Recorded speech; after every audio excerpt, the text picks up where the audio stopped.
fala taghurrannakum alhayatud dunya lallai kada wannan rayuwa ta rude ku. Mutum ya ga yana samu, ya ga yana da lafiya, yana da magoya baya, da abin da saka a gaba yana nasara, ta rude shi ya dauka wani guri ne na ku zo ku gani, wani guri ne mai amana. In kana neman gurin banza, gurin wofi, to ita ce wannan duniyar.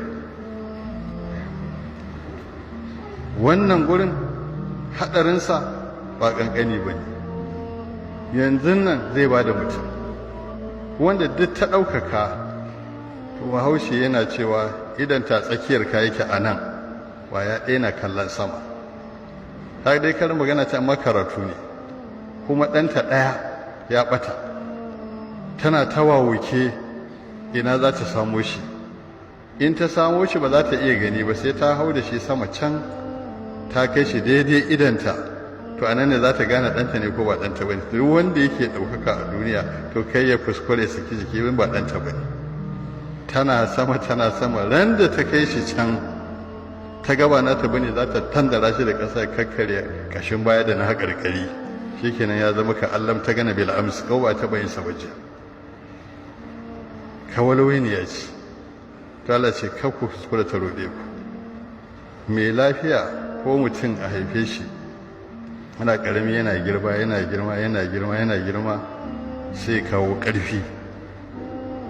In yi gunji kilomita 3, 4, 5 sai a jiyo, ya tsintumi buhu, ya ɗaga shi da hannu ɗaya ya kai inda yake so.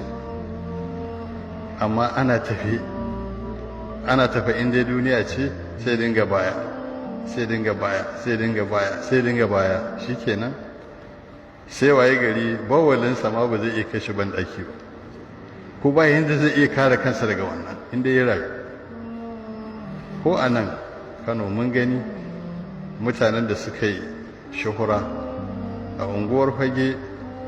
An yi bawan Allah, ba sai na faɗi sunansa ba, sa ne ya faɗa rijiya, amma da aka zarga masa igiya mai ƙarfi da ya raba ƙafafuwansa yadda ake ɗauko guga aka yi fito da shi. Sai dai 'yan yatsunsa na ƙafa manya guda biyu, su a ga lokacin da yake ja kawai suna ɗan tsatsafa jini, amma wannan sai da ya waye gari ba zai iya shiga banɗaki ba, sai da tatata da kyar yake yi. Ko mafi yawan kowa nan ya san wanda yi shuhura, in ya taho daga sabon gari zai zo Ingosu, in dai ya fusata duk hanyar da biyu zaka tara ba ɗan adam. In ya sa kafa idda kifal waya sai ta kare, in ya doki jaki mutuwa zai. Amma sai da tukai yana sai da tsintsiya, yara zo su ja tsintsiya su girgiza, sai dai kalli mutum haka, ba wanda zai yi. Wani ma sai an zo an kama shi an girgiza shi a fita a guji, ba zai iya komai ba. To wannan filin kai ruɗe ka. In mace ce kyakkyawa sai ta yi karkara, ai an san karkara. In ɗan ce mace ta yi karkara shine ta yi farin jini, masu kuɗi da masu mulki kowa so yake aure ta, ana ta karta a kanta, ana ɓare-ɓaren kawuna saboda ita. In ta yi tsawon rai sai ka tara gashin kanta kamar atafa, ba baki ko ɗaya. Sai ka ga gijibgi ya fito mata, naman tsufa, sai ka ga tamushishu. Idan aka ce da wance kyakkyawa ce, har masu kuɗi suna karta a kanta da masu mulki, jikoki sai su fashe dariya su sai kawai raha ake. To wannan gurin kai ya ruɗe ka haka yake.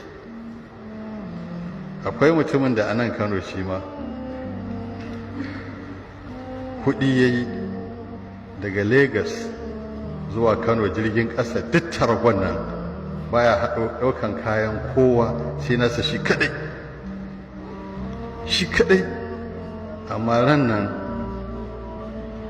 sai ga Malam Mutari ya zo sai ta da sha kofar asibitin Murtala, wannan emergency, lokacin yana school of nursing. Sai gan shi a bakin asibitin da kwano a gabansa yana bara. A garin nan in na faɗe shi, mafi yawan dattawa sun san shi, sun san abubuwa da aka yi shi, ba sai na faɗa ba. Wani ya ce kadda duniya ta ruɗe ka. Sannan wani zai yi kuɗi tara sai a janye masa lafiya. Leburori suna aiki, suna shiga, suna warigiza, suna tsalle, suna raha, suna tafa hannu, suna ɗaukan kaya, suna ajiyarwa. Sai ka je na cewa da Allah za ka min arziki irin na wannan, ka bani lafiya, ka bayyana ni ɗan dako, Allah da na gode. To na ko wange ce da mu la ta guran da kuma alhayatud duniya. Sannan ita rayuwar gabaki ɗayanta ba ta kaiwa saka, ba ta kai sakan ba. Duk abin da ka yi a daidai gabar da mutum zai haka ran ya fita, to a nan arziki ko tsiya take, ko arziki ko tsiya a iya nan. Duk abin da kai a rayuwa iya nan ne ribarka. In an fita da imani to an yi arziki, Allah ya sa mana ciki. In aka fita ba imani to an yi tsiyar da ba za a ƙara arziki ba har abada.